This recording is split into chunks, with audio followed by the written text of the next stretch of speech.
Hello, our topic is Horary Astrology. I'm going to give a theory for why Horary Astrology works, and I'm going to present the idea that there are some similarities between divination and Horary Astrology, and they both work for the same reason. So I'm going to be discussing theory. I'm not going to go into the details of how to interpret a horary chart, but I'm going to talk about the concept of horary charts. Why do we use them? Why do they exist? And why do they work? I'm going to suggest that they do work. By work, I mean that you can calculate these horary charts, and also that divination works. You can use the tarot cards and the I Ching, and you can get some valuable information. Why would that be? How does that work? That's what I'm going to discuss. First of all, let me review what horary astrology is. Horary astrology is that you do a chart, an astrology chart, for the moment somebody asks a question. So they may ask, should I take this job that was offered to me? Should I move to this place that I'm considering moving to? Should I marry this person? They ask a question, you calculate a chart for the moment that the question is asked, and you interpret it, just like you would interpret a birth chart. Now, if you have a question and you're going to go to some kind of oracle, you might say, or astrology, an alternative to horary astrology is to use something like tarot cards or the I Ching to get an answer.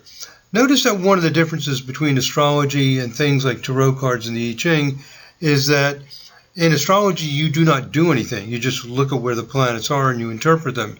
With tarot cards you pick the cards. With I Ching you use these stalks or sticks or coins. You pick them out, you do something, and that's a form of divination. So there's a little bit of difference in terms of the procedure. One is active or participatory divination. The other, there's nothing that you do. You just look at the planets at that time of the question. But I'm going to suggest there are some similarities between horary astrology and divination in terms of why they work. Now, first I'm going to describe this in terms of divination because it's, I think, simpler and straightforward, and then I'll extend that to the idea that it's similar for horary astrology. Now, I'm going to introduce this theory. To get us started, I have a question for you. Why are you where you are at this moment? Maybe you're home, or you're at a restaurant, or you're traveling. Why are you there? So when we answer a question like this, usually we give the most obvious reason. So for example, let's suppose you are in a restaurant not far from your home, and you're with a friend, and suppose you just told the waiter what you would like for dinner. Let's suppose that that's the situation. And I ask, why are you there? What brought you there? Typical answer might be, well, it's my friend's birthday, and I live in this city because I got this great job offer that was just too good to refuse. So I took the job and I picked out an apartment or a house that was within my budget and met some of the things that I like, and so on. And those are the reasons why you were at the restaurant with your friend that evening. So those are the immediate and tangible things that brought you to this situation. Now, good enough, straightforward, clear, no problem. But I have another question. Is there anything else that has brought you to the place that you are currently located? Anything else that brought you, for example, to this restaurant? And I think that there's a whole secret history to our lives. And it's the secret history that has a lot to do with why we are where we are. And let me just talk about this a little bit. Maybe this intuitively makes sense. Maybe you have a sense of where I'm going with this. Maybe you don't. But I think you're going to find this interesting. So let's go into some details about this. So a common view of our life is that our experiences begin when we're born, and the things that we experience and our genetics and our environment, the decisions we make our lives. And so from this point of view, there are many things in our environment that are independent of us. So it's as if we're moving through time and space, based on these fundamental needs that we have and decisions we made, and everything else is incidental. So the details of the restaurant, the details of the people I'm meeting, they're incidental. It doesn't seem like there's any possible way that I would have anything to do with the details of the restaurant or the waiter I just talked to or anything like this. That's our most common sense, logical, reasonable way of thinking about things. However, let's suppose that there are past lives. Maybe there are, maybe there aren't. Let's just entertain the idea that there are. Now, let's suppose you've had hundreds of past lives. Something was going on before you were born. Either you didn't exist or you did exist or something in between. Let's say you did exist in some form, and that past lives or access to past history is available to us. And let's further suppose that every thought, feeling, action, and experience you have ever had has contributed to your current situation. Just as an old tree, there are trees up to 5,000 years old, according to scientists.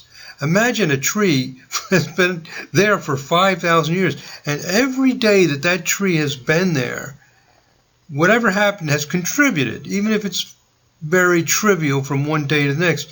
In some way, every day that tree has been alive has contributed to the way that the tree is now. Well, if a tree can live to be 5,000 years old, if we can live on a little piece of dirt and water we call planet Earth in the midst of a huge galaxy of billions of galaxies, if our bodies are doing thousands and thousands of chemical reactions, automatically our heart is beating, we're breathing, our blood is circulating and delivering nutrients all the way down to the cellular level. We live in an amazingly complex, incredible world. We may just see what's right in front of us, but right now, you and I are sitting on this little ball in the midst of enormous amounts of space. Life is incredible. It's unbelievably sophisticated, complex, and large, and we pick up just the tiny surface of it, just where we are at this moment. Our conscious minds only pick up a tiny bit. So whether it's the way our body works, the space we're in, you can call it God or the Force, or it just is this incredibly elaborate, intricate, massive creation that we exist in, most of it operating just fine regardless of what we do. Even when we're asleep, our bodies are taking care of everything and we're not consciously involved in it. And Sigmund Freud suggested that we're consciously aware of only a small part of our thoughts and feelings. So that imagine, in addition to the unconscious material that Freud talked about, or even that Jung talked about, that there's also all the experiences of all these lives. So there's this huge support system, just like there's a huge support system for our bodies working without our conscious intelligence, a huge support system of space, of enormous, expansive, vast space with billions and billions of galaxies and trillions of stars, all of this existing at a much more incredible level than we would probably expect or can even imagine. Is it really that hard to imagine that in addition to all that our consciousness extends back before birth, and that there are events and activities that are affecting us now? So my last two sentences here are: we are part of a magnificent and grand energetic network.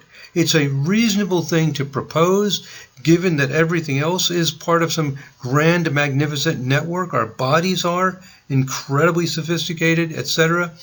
And so our consciousness is also part, and our energy flow is also part of an intricate, beautiful, magnificent network. And this energetic network is built up over many thousands of years.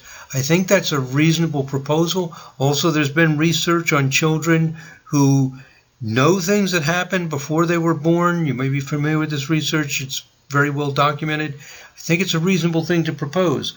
And if that's true, then we can Imagine that this sophisticated energetic network is attracting things to us. It's organizing our lives in an automatic way, just like our sophisticated autonomic nervous system is taking care of our breathing and digestion all the way down to the cellular level. There's a vibrational system that we are part of, built from every thought, every action, every experience over thousands of years that has brought us to this current moment. This huge, enormous history and support system, just like the enormous space in which our planet exists. So is it unbelievable to imagine that each of us has this sophisticated energetic system guiding us, motivating us, and attracting things into our lives?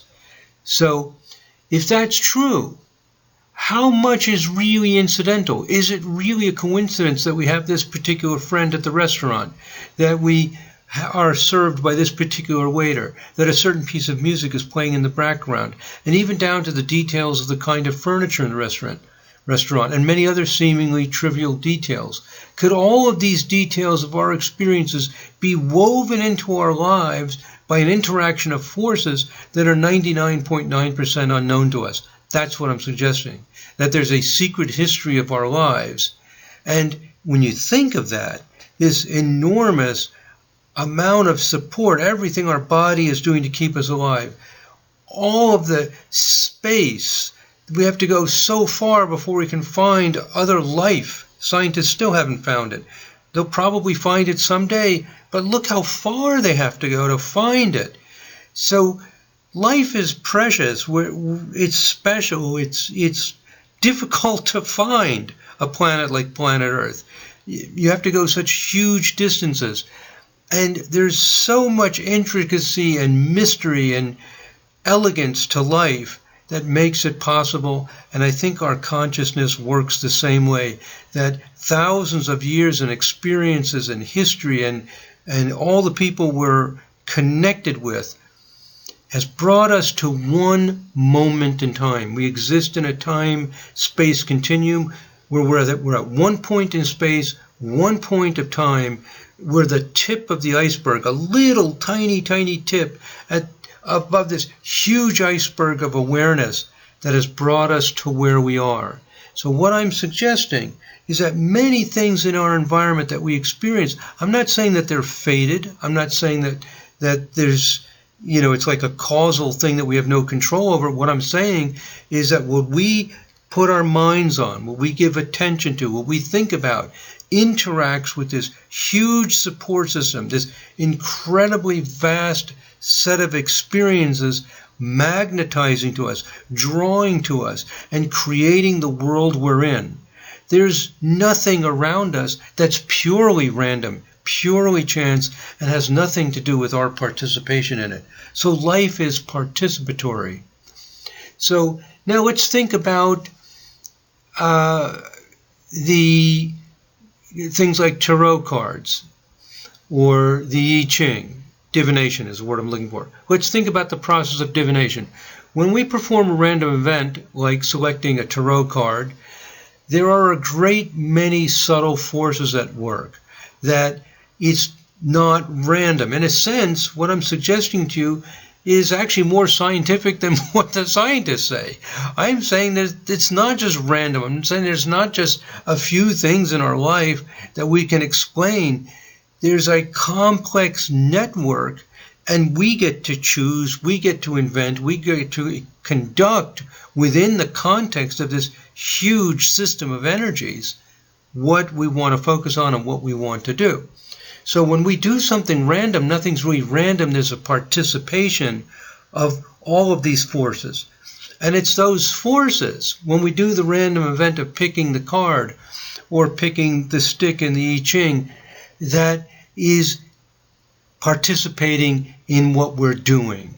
So they're not coincidences. Now, also keep in mind that not everything is in this hidden, unseen world that Freud talked about, that Jung talked about, and that a lot of people are now talking about as extending even to a more vast level than even they talked about, going all the way back into past lives. and this huge network of interconnected thoughts with so many people, all participating in the current moment that we are at. But not everything is coming from unseen forces. Maybe you picked the card because the card's bent a little bit, because somebody bent it when they picked it last time, and that bent card is sticking out or is separated from the rest, and a lot of people are picking the bent card. Not everything is a message from God. If you're driving your car and it runs out of gasoline, or in a lot of countries called petrol, well, maybe you just need to be more careful. It's not a message from God, about gasoline. It's like, hey, man, put gasoline in your car. So, what I'm saying is that the unconscious and this huge support system is participating in our lives, but don't blame, quote unquote, everything on that. There's also the tangible facts in our lives as well. So we're getting messages, we're getting feedback all the time on what energy field we're in, what has been created, what's been developed, and what our opportunities are, and what we can do. And divination is simply a way of opening up to that unseen aspect, that huge hidden iceberg, letting those forces come through you and see what they bring. So we can think of divination as not some mysterious, illogical, just purely magical phenomenon, but we can look at it in the same way that we look at anything in life. So, as I have here on this slide, perhaps divination is not something that lies outside our usual logical way of thinking, but rather is something that is very logical and reasonable, as long as we accept this proposal, this theoretical framework, that there's these huge unseen forces that most of us that we're not conscious of. Now, also, on the other side, science and mathematics are often put through this kind of spin as if they're totally logical and you understand it and you build one thing clearly upon another, when in fact most of science and mathematics is a manipulation of things that nobody understands. Even the most basic numbers, like imaginary numbers, if you take it far enough, even irrational numbers, are things that the human mind doesn't really comprehend.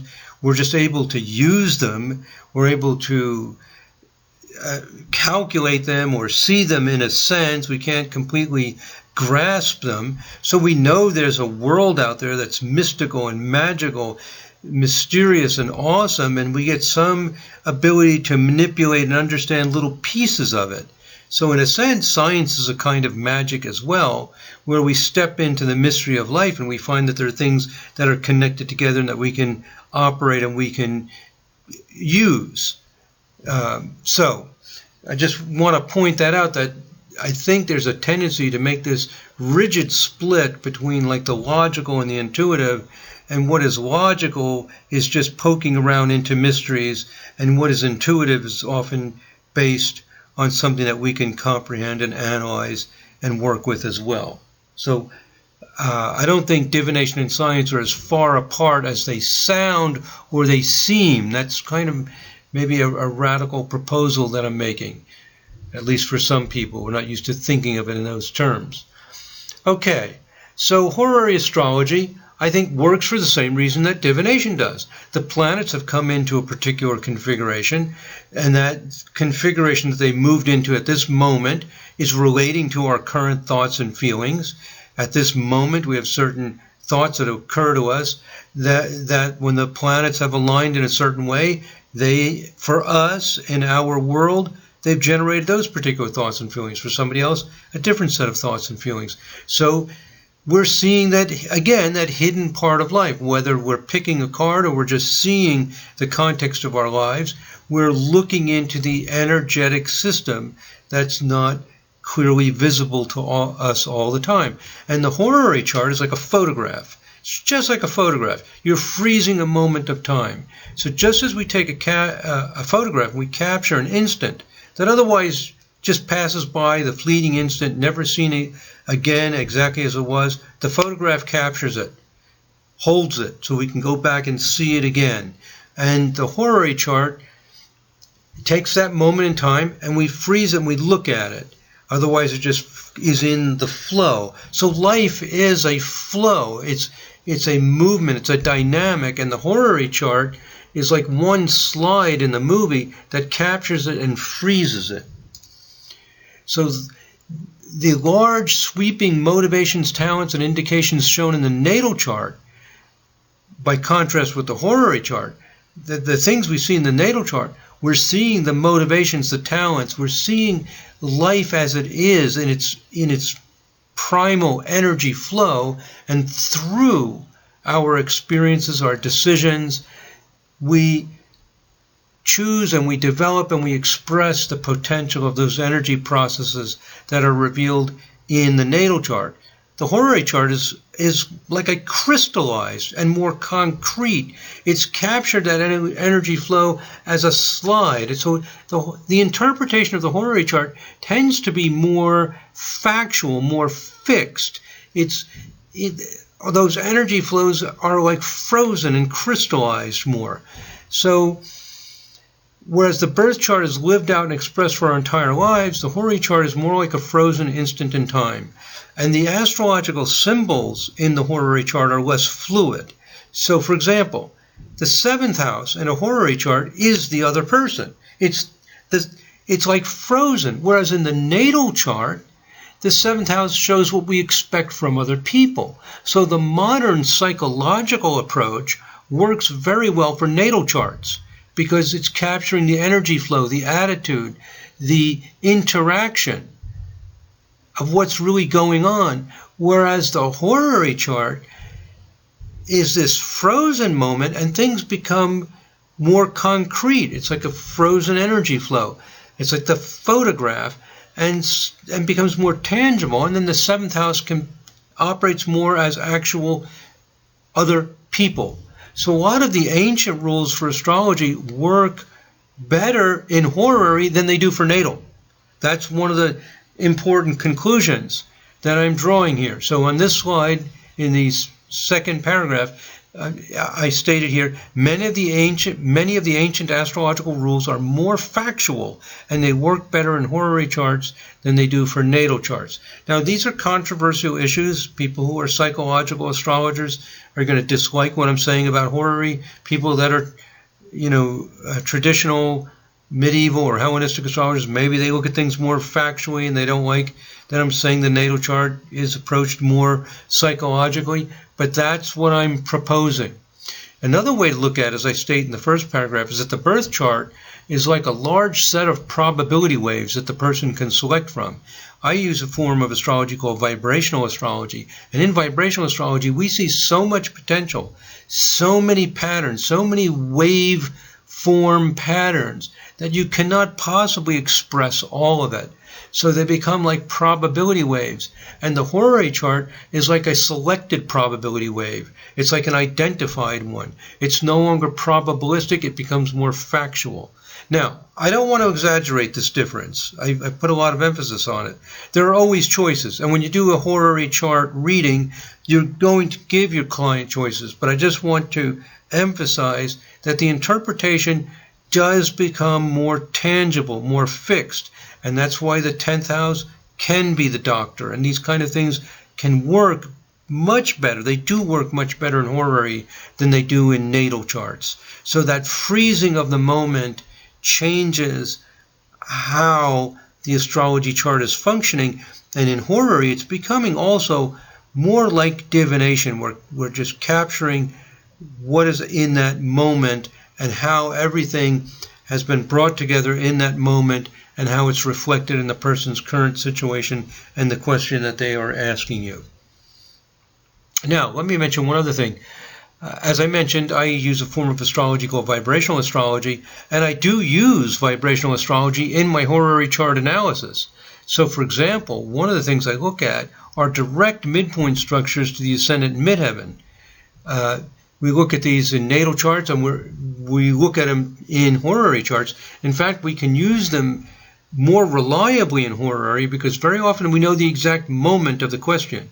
So, if you're at a computer or you've got your cell phone or, some digital form of time that's connected to an official timekeeping. Somebody asks a question. Nowadays, we can get access to very exact times, even better than 1 minute. We know exactly when the question was asked, and we can look at things like house cusps. We can even look at house cusps in harmonic charts, which we cannot do in natal charts because the time is not as accurate. So with horary, we put more emphasis on things like direct midpoint structures to the house cusps, and wow, they are so revealing. It's mind-boggling. Okay, well, I just wanted to mention that horary really works. It works in ways that are a little bit different from how we interpret a natal chart. I'm giving a kind of theory of everything, of how we can develop an understanding of astrology that incorporates many different things that right now seem contradictory, don't seem to fit together, and actually there is a way of understanding how all these things fit together in a consistent way. You know, our understanding of how horary is done differently from natal, it makes sense when you think about how these things are working. Okay. One other thing. I think this is probably is this my last slide? Oh, I've got some conclusions. Okay, one other thing before I go to the conclusions. In vibrational astrology, we see the astrology chart as a complex, intricate tapestry of energies. That's our concept. And I'm using that same principle, that we live in a sophisticated, intricate, complex tapestry of energies, to explain divination. So we're finding that this theoretical framework, this model for understanding astrology, provides us a way of understanding many, many different things in astrology, including how horary works. And so if it's true that, just as I said at the beginning, that we live in bodies that take care of themselves with thousands and thousands of chemical reactions, keeping us alive and processing everything, and the complexity of life, as science advances, scientists are going to become more and more amazed, the complexity of just our brains, of our nervous system, of the world we live in. And we're going to find out that all of this empty space that's out there becomes important for sustaining us. I have no doubt about it, because that's how life works. Tremendous support systems, and life is very precious. All of this happening to make possible our lives and the current moment that we're in. And it works on a psychological and personality and behavioral level as well. All of those past lives, all of those experiences, all feeding into the moment that we are at right now. It brings a sense of the sacred, of the magical, of being, that life is precious and every moment is special. So this idea of the intricate, sophisticated tapestry of energies is part of vibrational astrology, as well as providing our understanding for how divination works. Okay, so to summarize, a few points. One, I'm saying horary astrology works. By works, I mean you do the chart, you can get relevant and helpful information about the question. Divination works. You can use the I Ching, tarot cards, etc. I'm suggesting that it works, and there's reasons why it works, and reasons that we can understand, and we don't have to say, well, it's magic, and you just put a label on it. There's ways to understand why it works. Number three, horary astrology and divination can be viewed as consistent with a modern rational view of the world. So if you believe in divination, doesn't mean that you have, made some other compartment of life, and also that science can be viewed as tools that reveal the mysteries of life, rather than implying that life is fundamentally mechanistic. Life is not mechanistic, and there's been this brainwashing to try to make science into this mechanistic thing, and even mathematics. They're just tools that delve into the mysteries. It's all they are.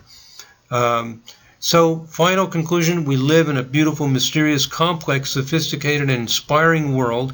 We usually just see the tip of the iceberg, and when we open our hearts and our minds to the majesty of life, it's inspiring, and we get a more intelligent way of dealing with life, and we open ourselves up to the tools that can help us make decisions. And regarding astrology specifically, I think that astrological methods are going to become more sophisticated and they're going to become more accurate over time. I don't think astrology is just going to go round and round and round forever in a circle and never get anywhere. It works. We're going to figure out how it works. There are rules that work. There are rules that don't work. And we are at the beginning right now at this point in history of opening the door to this new level of astrology using information age tools and using communication mechanisms and the information explosion that we are all a part of. It's going to open the door. We're already experiencing how that is happening in the work that we do in astrology. So bottom line is that's my theory for how horary astrology works. Thank you very much for listening, my friends. God bless. Namaste.